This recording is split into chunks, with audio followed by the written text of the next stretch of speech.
The following is an excerpt from the book Experiences of Thought by Anthony Kahn, available now on Amazon.com and Kindle.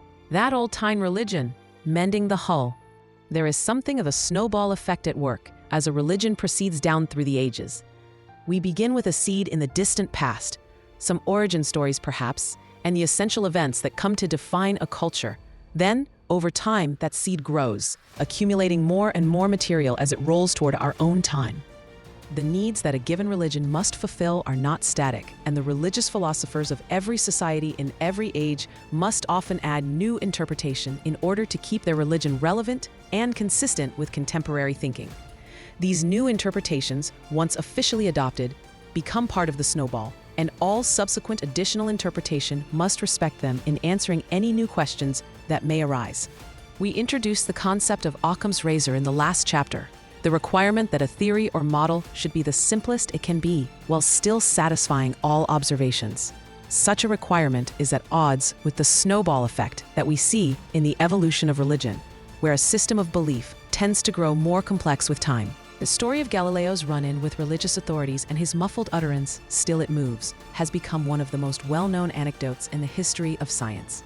He was referring, of course, to the fact that his observations led him to conclude that the Earth must orbit the Sun, rather than the other way around. Now, this was in contradiction to the teachings of the day, for the Bible, whilst not explicitly stating as such, had been interpreted to suggest that the Earth lay at the center of the universe, with the Sun hence rotating about it.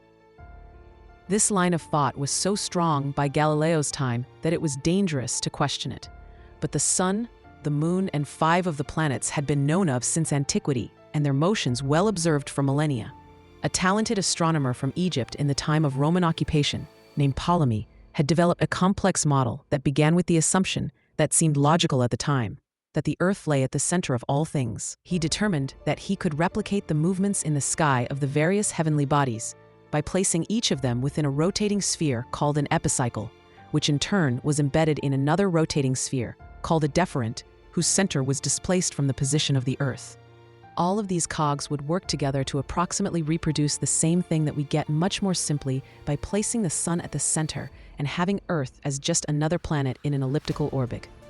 Nevertheless, in the Ptolemaic model, the Church had something that was consistent with their interpretation of the Bible, and so clearly it was the way to go. But they committed the cardinal sin of defying Occam's razor, which would cause them much damage in times to come. Moving on from our snowball analogy, let us liken the mature, established religion to a sophisticated ship. The beloved ship has carried its people through many a storm. But as it does so, the odd hole ruptures in its time-tested hull. The ship's engineers must rush to address the newly emerged hole, lest the ship take on water and can no longer remain afloat. But how many times do you patch up a hull before it's time for a new ship? An ancient ship was built with the tools available in a foregone era. Perhaps it is time to consider the new technologies that have since become available and build ourselves a brand new ship, one that is less complex to produce and relies on more durable materials. Still, the engineers love their ship very much and do not wish to see it sink. These engineers are the religious apologists of every age, and they mend their ship's holes with brand new religious dogma. They insist on mending their sinking old ship at all costs, though they try in vain, for in time, Occam's razor will slice their ship into shreds.